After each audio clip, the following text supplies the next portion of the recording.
A tiger in the zoo. He stacks in his vivid stripes the few steps of his scales. On pads of velvet quiet in his quiet rays.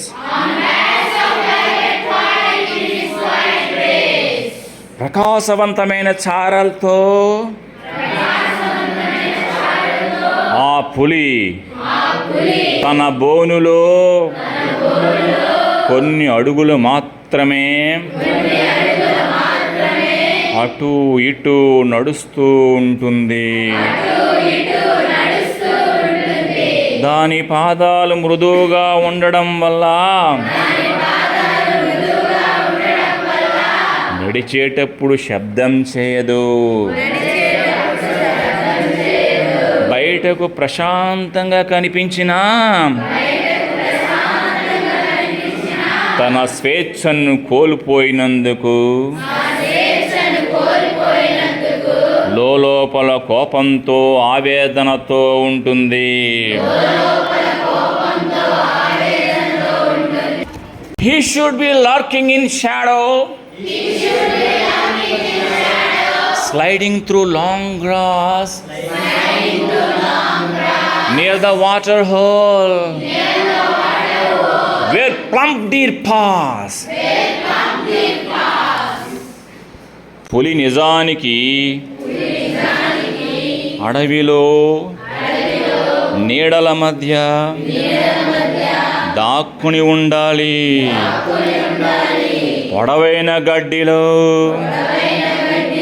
నెమ్మదిగా కదులుతూ నీటి గుంట దగ్గరకి వచ్చే బలిసిన జింకలను వేటాడేందుకు సిద్ధంగా ఉండాలి. He should be snarling around houses at the jungle's edge.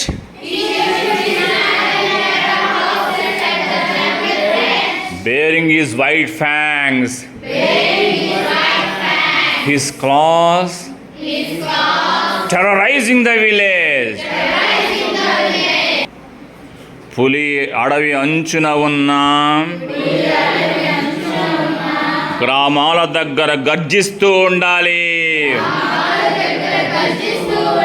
పులి తన తెల్లని కోరలు పదునైన గోర్లను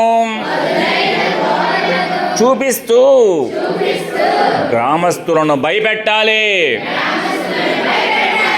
ఇది అడవి జంతువుగా దాని స్వభావాన్ని సూచిస్తుంది. He hears the last voice at night. He hears the last voice at night. The patrolling calls and stares with his brilliant eyes. And stares with his brilliant eyes. And stares with his brilliant eyes at the brilliant stars. Stares with his brilliant eyes at the brilliant stars.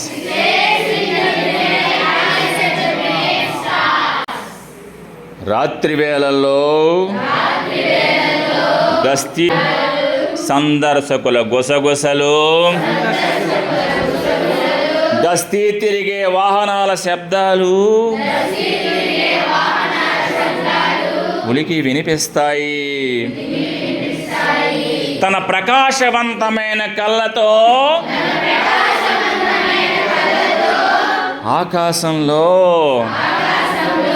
మెరిసే నక్షత్రాలను చూస్తూ ఉంటుంది.